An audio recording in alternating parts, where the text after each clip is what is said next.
Morning, Mountain Mike's Country Tips. Country boy can survive. You know, a lot of people think, well, hey, I'm a country boy, I can survive, I hunt. Well, you know, hunting is just the beginning of it. You gotta know how to take care of your animal, process it properly to make sure that that all the meat is good. You don't waste anything.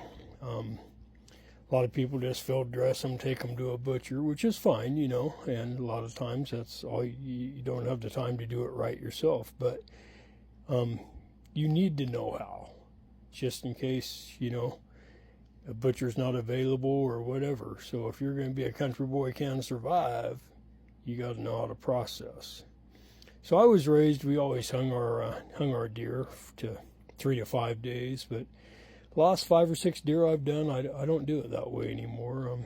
Hanging it probably does make it meat a little more tender, but as for taste, I think it's just as good or better doing it the way I do it now. I field dress it. This nice little buck was 114 pounds field dressed.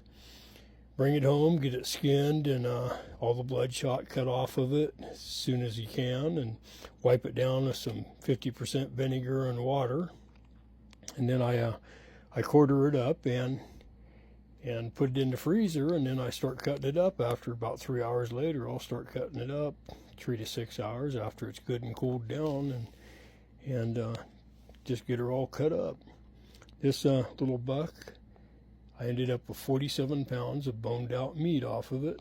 I got some backstrap, yeah, some stew and jerky meat, some shoulder, some bottom round, top round, eye round, round tip, little sirloin.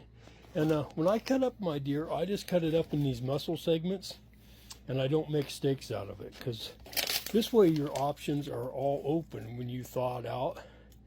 Say I thaw out this bottom round here, and I decide, well, I want to make some steaks, so I cut it up into steaks. But maybe I want to have it as a roast. Well, I can have it as a roast. I can cut the steaks thin, I can cut them thick, so you know you have all your options open still. And this here, I got about 25 pounds of the pieces that, you know, that were not big enough to really make anything out of, and because I really like deer burger and deer sausage, so I got 25 pounds that I'm going to process into burger and sausage.